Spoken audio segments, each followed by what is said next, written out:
What's up guys, welcome back to the channel. So Renekton, this is the League of Legends champion I'm going to be covering in this video. Now I've been looking at some of his material and I've got to be honest with you, I can't find too much. He doesn't seem to have any particular champion trailers or any cinematics. I couldn't find any special interactions, and his spotlight's about 9 years old, so I don't think I'm even going to use that. So what I'm going to do is I'm going to combine him with his brother, which is Nasus. So I'm going to do my actual review on Renekton and Nasus. So I'm going to go through their bios and also their skins as well. Now the only thing I've got on Renekton is a actual spotlight from Magic Carp Use Fly, so I'm actually going to use or watch and react to that as well at the back end of this video. So it's going to be Renekton's bio, then his skins, then Nasus's bio, and then his skins, and then it's going to be the actual spotlight for Renekton. Okay, I'm going to timestamp the whole thing, just in case obviously you want to get to a particular point. So yeah, let's start off with Renekton. Right, okay, so these are the regions for League of Legends. So if I go down to Shurima, which I can now pronounce, Shurima, let's have a look at the champions. Amumu. Never realised that Amumu was from Shurima. Kind of obvious actually. Azir, who I covered last week. These are the two that I'm going to be doing today, which is Renekton and Nasus. So, Rengar, I've had quite a lot of requests to cover Rengar. I will do him at some point. I think what I'll do as well is Xerath and Sivir. I think it's Sivir. These two I'll combine at some point as well. So I'll definitely be doing them. But for today, it's going to be Renekton and Nasus. So, let's start off with Renekton. So, what did I say I'm going to do first? I'll go through his bio first, and then I'll get into his skins. So, Renekton, the Butcher of the Suns. Ooh. So, let's go. Renekton is a terrifying, rage-fueled, ascended being from the scorched deserts of Shurima. Once he was his empire's most esteemed warrior, leading the armies of Shurima to countless victories. However, after the Empire's fall, Renekton was entombed beneath the suns, which is obviously what we saw in last week's cinematic. And slowly, as the world turned and changed, he succumbed to insanity. Now free once more, he is utterly consumed with finding and killing his brother. Ooh, a little bit of beef there. Nasus, who he blames in his madness for the centuries he spent in darkness. Renekton was born to fight. From a young age, he was constantly getting into vicious brawls. He had no fear and was able to hold his own against much older children.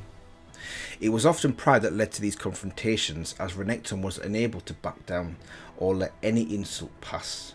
Every evening he came home with cuts and fresh bruises, and while his more scholarly older brother Nasus disapproved of his street fighting, Renekton relished it. Nasus soon moved away, having been chosen to join the elite Collegium of the Sun, and in the years he was absent, Renekton's skirmishes became increasingly serious. On a rare visit home, Nasus was horrified to see his bloodied young brother return home from yet another street fight. Fearing Renekton's violent nature would see him imprisoned or in an early grave, Nasus helped him enlist in the Shuriman army. Officially, Renekton was too young for his duty, but his older brother's influence smoothed away this detail. The discipline of his reimagination of the army was a blessing for Renekton. Within a few years, he rose to become one of Shurima's most feared and capable war captains, and he fought on the front line in numerous wars of conquest to expand the empire. This was kind of touched on as well in Azir's bio as well. Nasus became a decorated general, and the two of them served in a number of campaigns together, remaining very close despite their inherent differences and frequent disagreements. Nasus' skills lay in strategy, logistics and history. Renekton's lay in battle. Nasus planned the wars and Renekton won them. Renekton earned the title Gatekeeper of Shurima after fighting a desperate battle in one of the mountain passes bordering Shurima.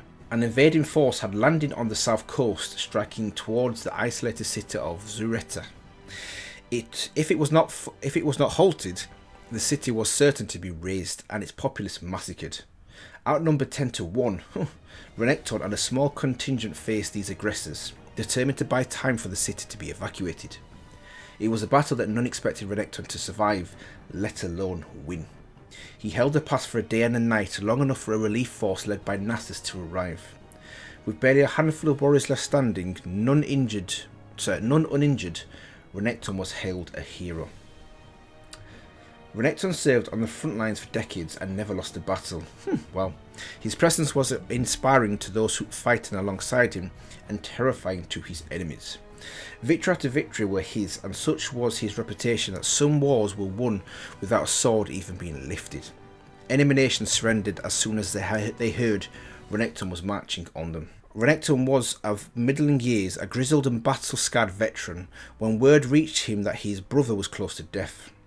He raced back to the capital to find Nasus, a pale shadow of his former self, having been struck down by a debilitating, wasting malady.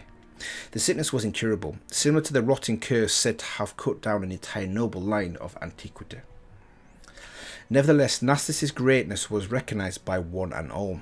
As well as being a highly decorated general, he curated the great library of Shurima and penned many of the finest literary works in the Empire. The priesthood proclaimed it to be the sun's will that he undertake the ascension ritual. The whole city gathered to witness the holy rite, but the tragic illness that had taken a terrible toll, and Nasus no longer had the strength to scale the stairs to the ascension dais. In the ultimate act of self-sacrifice and love, Renekton lifted his brother in his arms and climbed the final steps, fully expecting to be obliterated in the process by the holy energies of the sun disk. Wow, so he's willing to sacrifice himself. However, he deemed his sacrifice a small thing to ensure that his brother would live on. He was just a warrior after all, albeit a talented one, while his brother was a peerless scholar, thinker and general. Renekton knew that Shurima would need Nasus in the years to come. Renekton was not destroyed, however. Beneath the blinding radiance of the sun disk, both brothers were raised up and remade. Okay, when the light faded, two mighty ascended beings stood before the onlookers, Nasus in his lean jackal-headed body and Renekton in his immense crocodilian form. Their forms seemed apt. The jackal was often regarded as the most clever and cunning of beasts, and the fearless aggression of the crocodile fit Renekton perfectly. Shurima gave thanks to have these new demigods as guardians of the Empire. Okay, that's interesting to actually hear about how they both ascended at the same time as well.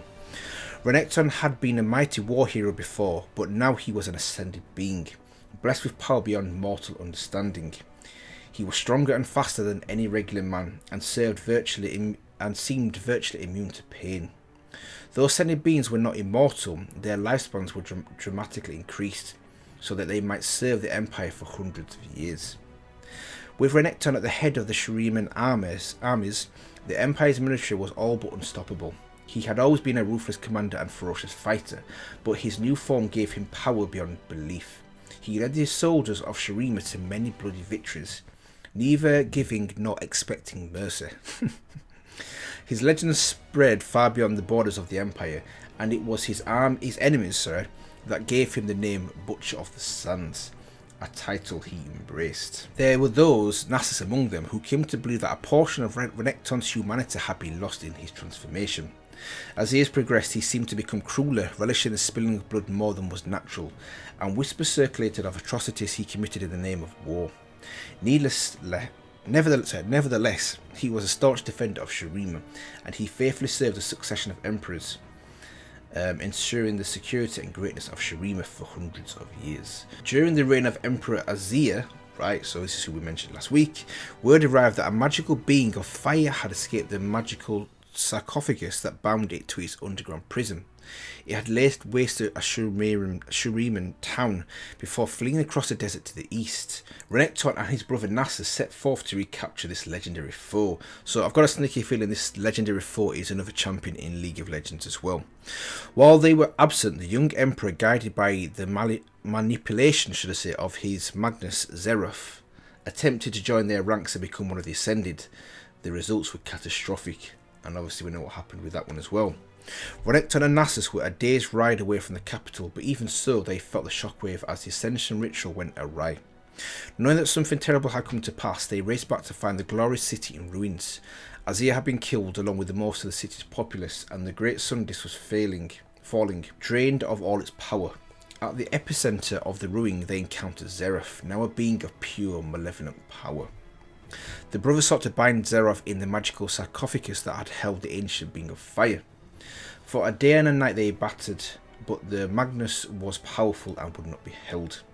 He shattered the sarcophagus and assailed them with spells fueled by the power of the Sun Disk, which crashed to the ground as they fought. Knowing that they could not destroy Xerath, Renekton finally wrestled him into the depthless tomb of the Emperors and bade his brother seal them inside forever. Knowing there was no other way to stop Xerath, Nasus reluctantly did as his brother ordered. As Renekton and Xerath fell into darkness, Nasus sealed the tomb for all eternity. Right, okay, so I wonder why Renekton then obviously hates his brother, or is annoyed that his brother's trapped in there when it was kind of his idea as well. Or at least he can understand why he did it. Anyway, in the darkness, Xerath and Renekton continued their battle. For uncounted years they fought, as the once great civilization of Shurima collapsed to dust in the world above. Xerath whispered poison in Renekton's ear, and gradually as the centuries rolled on, his viperous words and the ever-present darkness took its toll. The Magnus implanted the notion in Renekton's mind that Nasus had sealed him in on purpose, jealous of his success and unwilling to share his ascension. Piece by piece, Renekton's sanity cracked. Xerath drove a wedge into these cracks, corrupting his mind and twisting his perception of what was real and what was imagined. Thousands of years later, the tomb of the Empress was opened by the mercenary Sivir, freeing Renekton and Xerath, which is what we see in both the cinematics that we covered last week. Renekton roared his fury and thundered out into the Shuriman desert, sniffing the air for the scent of his brother.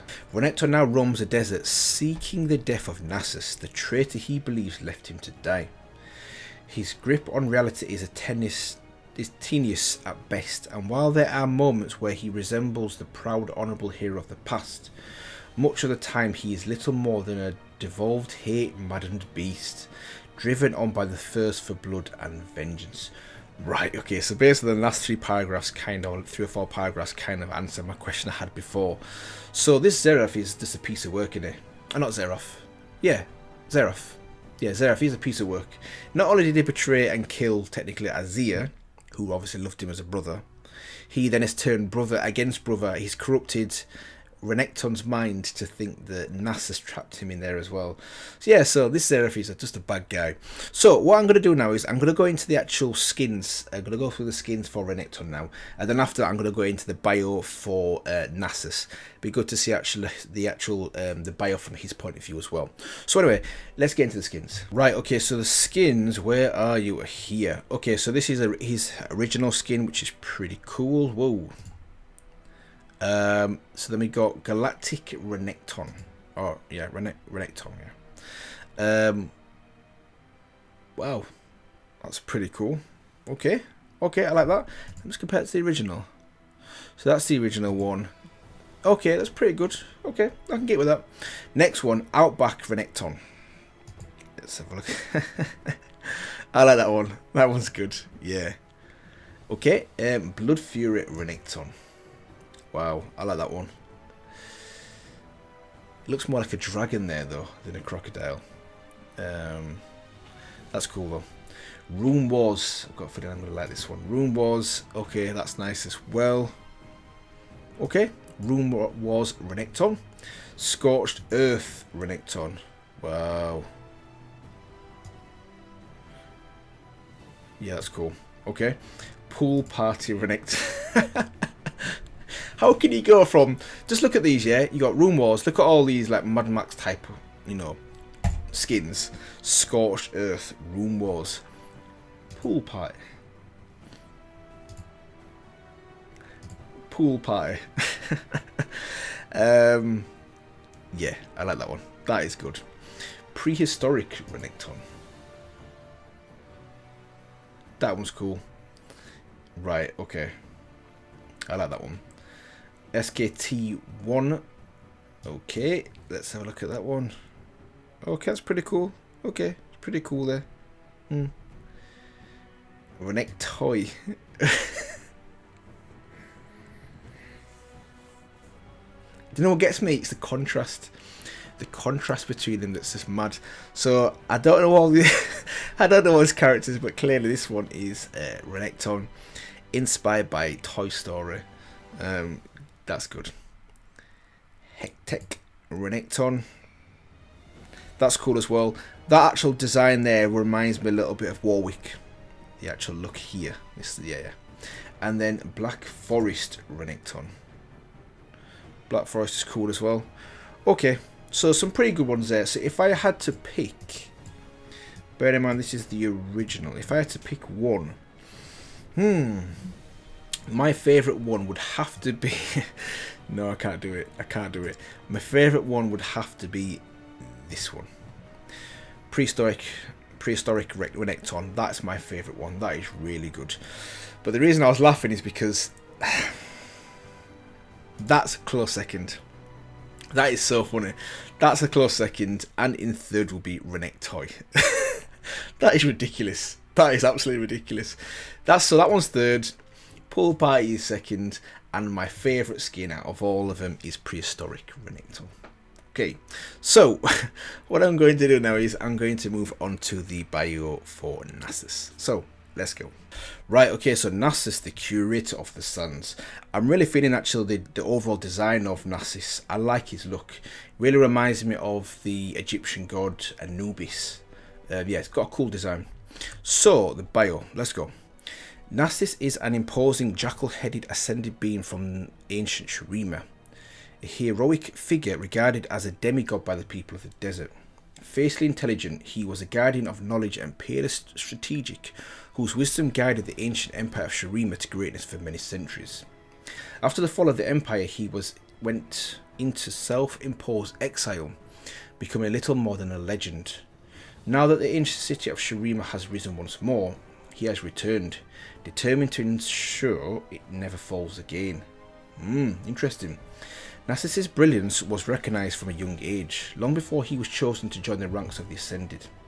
A ferocious scholar, he read, memorised and critiqued the greatest works of history, philosophy and rhetoric within the library of the Sun before he'd seen 10 summers. His passion for reading and critical thinking were not passed down to his younger brother, Renekton, who was quickly bored and spent his time fighting with other local children. The brothers were close, and Nasus kept a protective eye over his younger brother, helping to ensure he didn't get into too much trouble. However, it wasn't long before Nasus was welcomed into the exclusive Collegium of the Sun, leaving home to take up his place in the prestigious academy. While the pursuit of knowledge would always be his passion, Nasus's grasp on military strategy and logistics ensured that he became the youngest general in Shuriman history. While he was a competent soldier, his genius lay not in fighting battles, but in planning them. His strategic foresight became legendary. In war, he was always a dozen moves ahead of his enemy, able to predict their movements and reactions, as well as pinpoint the exact moment to push the attack or pull back. A deeply empathetic man who took his responsibilities incredibly seriously, he always ensured his soldiers were well provisioned, paid on time and treated fairly. Every loss of life pained him deeply, and he often refused to rest as he planned and replanned his troop movement and battle dispositions until they were perfected. He was loved and respected by all who served in his legions, and he guided the armies of Shurima to countless victories. His brother Renekton often served on the front lines of these wars, and the two of them quickly garnered an aura of invincibility. Despite the claim Nasus won, he did not enjoy war, though he understood its importance, for now at least, in ensuring the continued progress of the Empire. He firmly believed that his greatest contribution to Shurima was in the knowledge he had gathered for future generations. At Nasus's urging, all the books, scrolls, teachings and histories of the cultures he defeated were preserved in great libraries and repositories throughout the Empire, the greatest of which bore his name.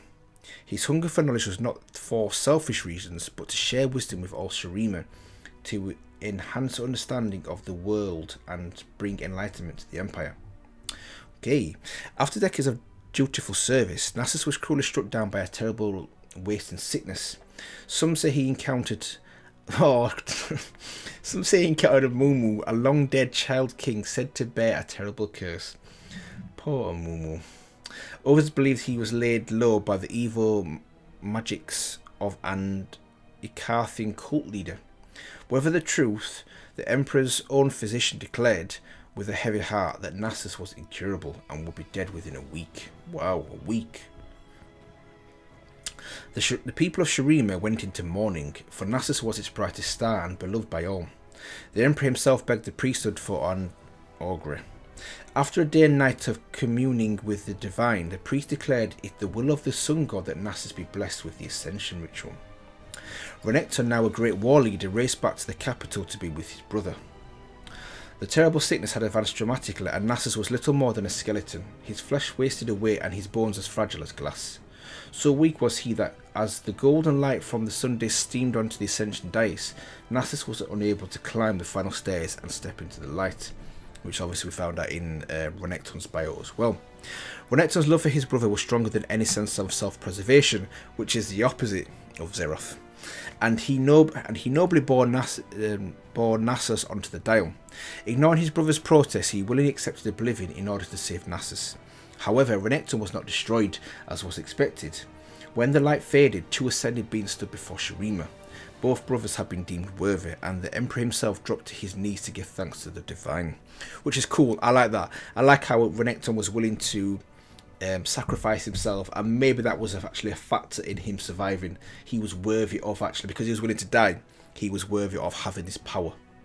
So yeah, Nasus was now a towering jackal-headed being of great strength, his eyes glittering with fierce intelligence, while Renekton had been transformed into a heavily muscled behemoth bearing the likeness of a crocodile. They took their place alongside the other rare ascended beings of Shurima and became its protectors. The other ascended beings, so there's a few more. While Renekton had always been a great warrior, now he was virtually unstoppable. Nasus too had been gifted with powers far beyond the understanding of mortal man. The greatest boon of his ascension, his newly extended longevity, which allowed him countless lifetimes to spend in study and contemplation, would after the fall of Shurima also prove to be his curse.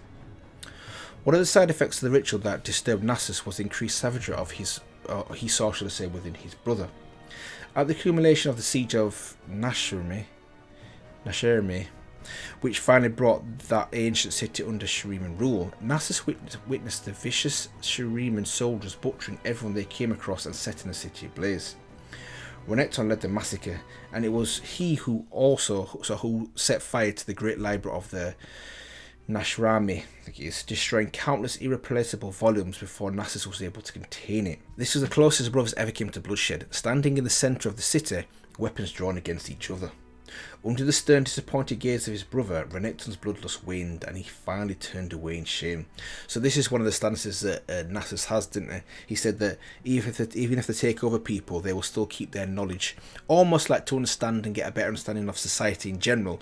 And I feel like it's more like a thing of respect. Even though we've defeated you, we're still not going to erase your history, sort of thing. Over the following centuries, Nasus spent his every effort to learning all he could, scouring the desert for years in search of ancient artifacts of wisdom, eventually going on to discover the legendary tomb of the emperors hidden beneath the Shuriman capital. Nasus and Renekton had both been lured away when the ascension ritual of Emperor Azir went terribly wrong, the young emperor betrayed by his closest advisor, the Magnus Zeroth. The brothers returned as fast as they could, but were too late. Azir was dead, along with most of the capital citizens. Filled with rage and grief, Nasus and Renekton battled the malevolent being of pure energy that Zeroth had become. Unable to kill Zeroth, they sought to bind him in a magical sarcophagus, but even that was not enough to hold him.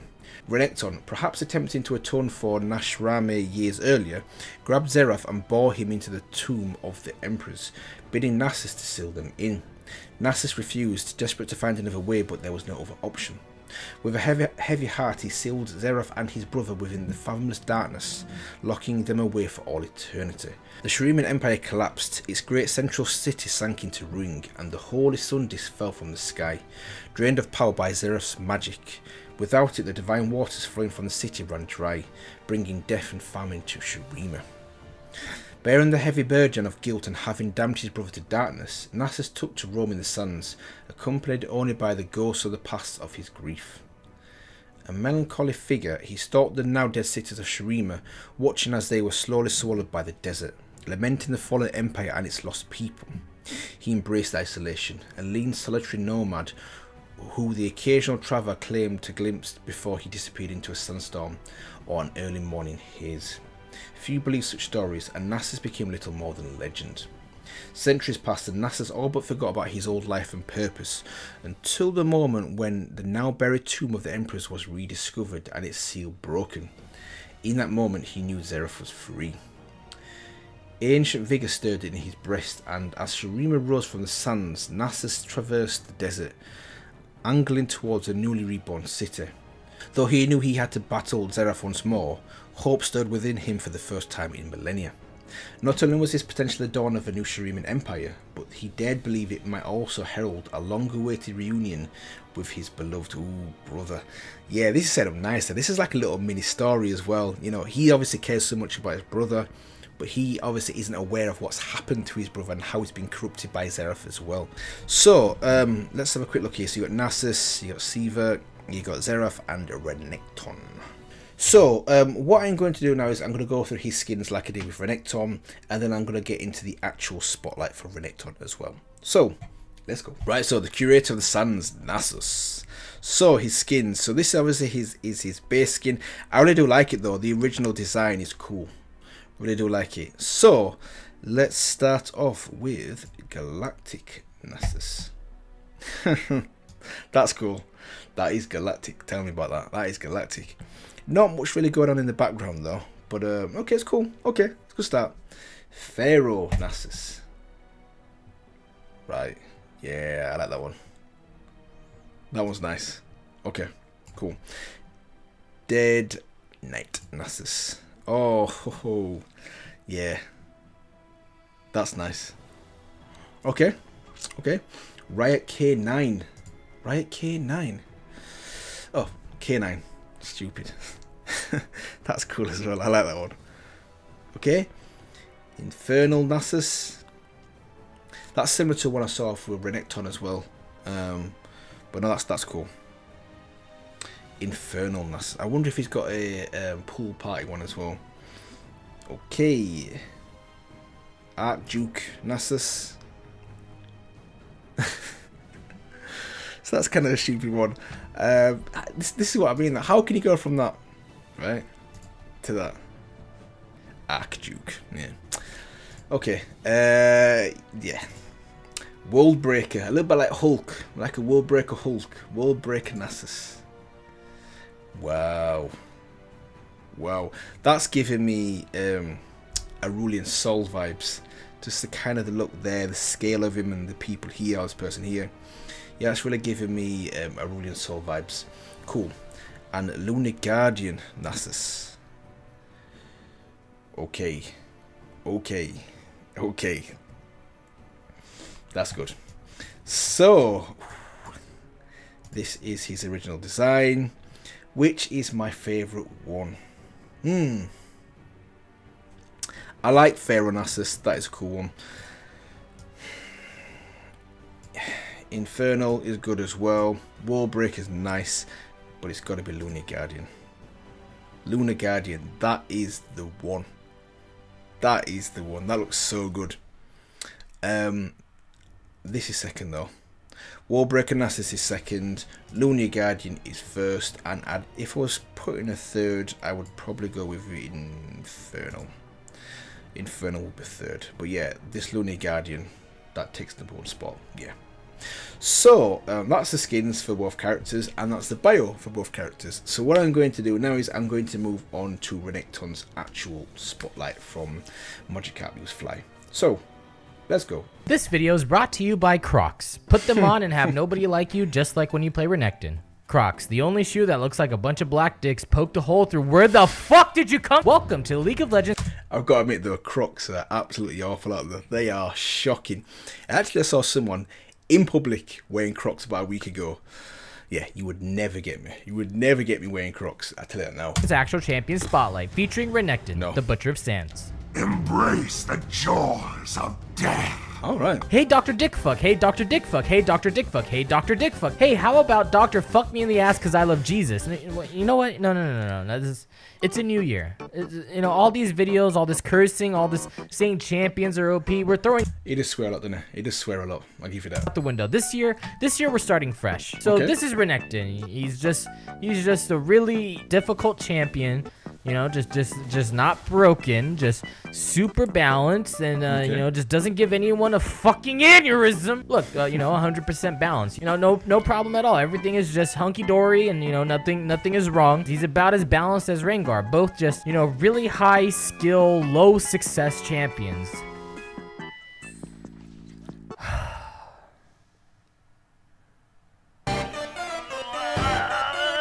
Bullshit! Renekton. Fuck all this bullshit! What the fuck? You gotta have this skin. If you don't have this skin, then you can't play Renekton. The game actually tells you Exactly. That skin is epic. no longer play the champion unless you have this skin. This champion has always been on Riot's. Why did we make this champion again list? He's been buffed, nerfed, buffed again, redone, re-nerfed, rebuffed, refucked, and the cycle just keeps on going because he goes from, he's too weak to what the fuck is this? He's also gone through a bunch of changes over the years. You know, like from his original splash art that made his head look fucking bigger than his body, the original Blood Fury splash art where his tongue was bigger than my dad's dick, and the old Renekton motto where he had those big ass fucking eyes. Now he's just a blood hungry fucking crocodile lifeguard thingy. He's pretty cool. Yes, I do know that I say, ha, this champion is OP, ha. You know, I say that a lot. Well, you know, maybe that's because they fucking are. You think you're gonna kill him? Nope. You think you're safe in lane? Nope. You think you can 2v1 him? Nope. You think you can stay under your turret? Nope. It's the fucking new season, guys. Normal drafts, they take fucking 20 goddamn years to play. So like Nasus, Renekton draws inspiration from Egyptian culture from the god Sobek. Why does he have a corn hat? You've got your ballerina move, you got your slicey slice move, your dashy dash, and your rubber ducky move. Minions have spawned. What? What do I have? Do I have someone in my teeth? What? Do I have someone in my teeth? You son of a bitch! Renekton's passive is Reign of Anger. You see, Renekton falls into the category that Riot calls what the fuck is mana. Because of Renekton, you gain this shit called Fury, where with each auto attack or ability, your bar increases, making your other abilities stronger. It's one of the only champions besides Tryndamere where Riot gives you a stop sign signal saying do not fight them. I mean, this single passive makes Renekton such a fucking hassle to deal with. You're just so scared to fight this guy because at any moment that you decide you want to kill the man, he turns around and takes away half your fucking health with one combo. It's like Tryndamere fucked a crocodile, and this is the evil spawn that came out of the creature's Vagooba. Fuck me in the ass cause I love Jesus. The good Lord would want it that way. You got your Q called Cold the Meek. It deals damage in a circle around you and then also heals him while gaining Fury, stacking his no-no bar. But the real shit is when he hits an enemy champion because it triples the healing up to a cap. Now that's just bottom barrel bullshit. When Renekton's got 50 Fury, he then gains 50% more damage and tripling the heal and healing cap. Stand in a group of minions and look, it's like all the trading you did to this guy is just fucking gone. Hey, what do you call a Pokemon trainer if he was Jewish? Fucking Ash. That's kind of messed up. I don't know if I'm going to put that in the video. What's dumb is that the healing scales with your attack damage also, so the more damage you do, the more you heal yourself. Yep, you know, fucking balance. It's a new year. Okay. Just got... Kind of OP. Look at that. You know, take down 6 turrets. 6 more than anyone else. Fucking easy breezy, beautiful crocodile. You see, in this clip, Lee doesn't understand the fundamental #1 rule of fighting Renekton. First rule of fighting Renekton, you don't fight Renekton. Rule number 2 of fighting Renekton, stop fighting Renekton. Rule number 3 of fighting Renekton, why are you still fighting Renekton?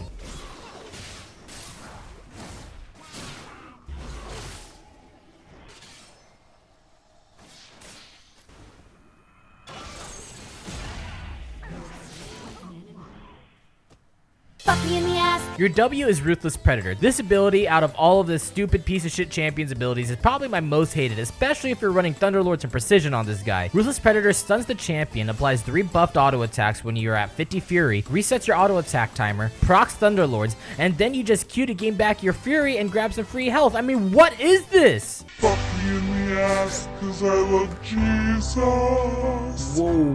The Lord would want it that way. How does it take so much damage, or deal so much damage? Do you see how much ticks of that? I don't know who that was. I don't even need to replay that. And then you've got your E-Slice, which is basically just a standard dash, but if you hit something on your first dash, you then activate Dice where you get to dash again.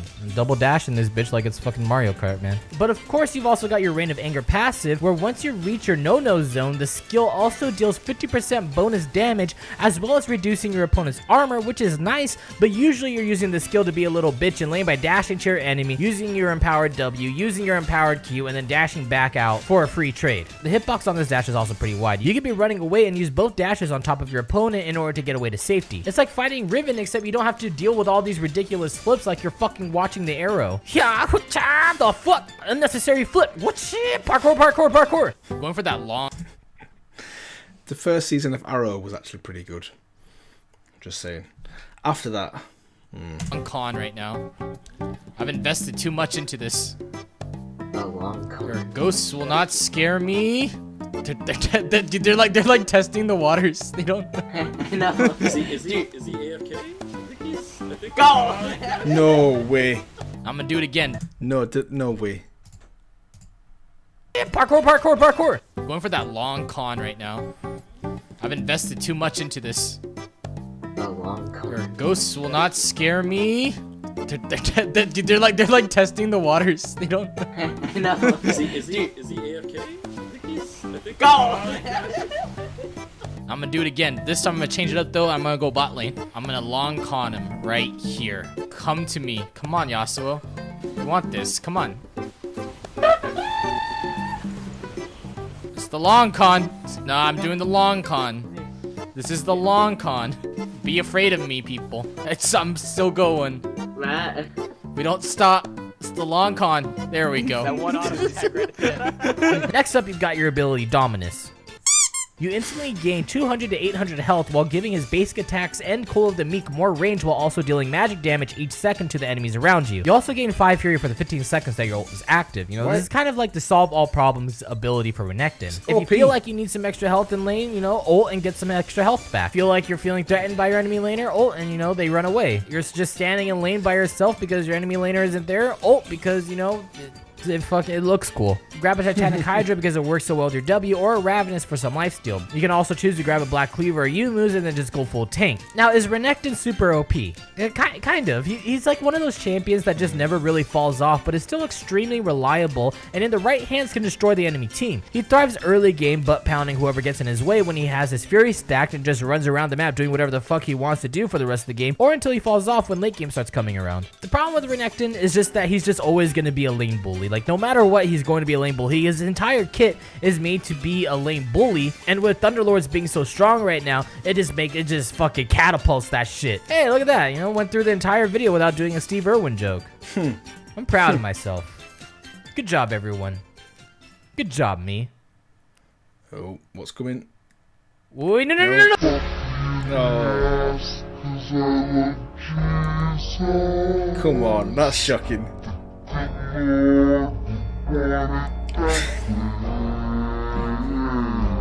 Squeeze.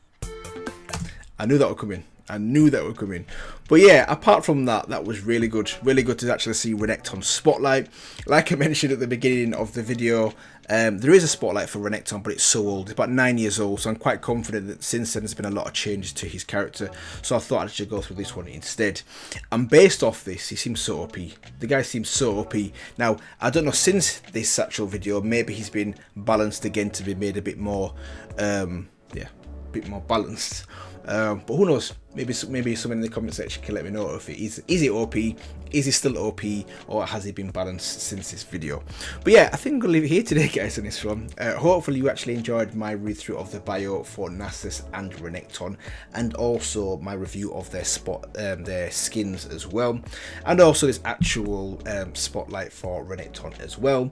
And if you did, feel free to let me know. Feel free to like, comment, and maybe also subscribe for more content like this. I do a champion review or two every single Thursday.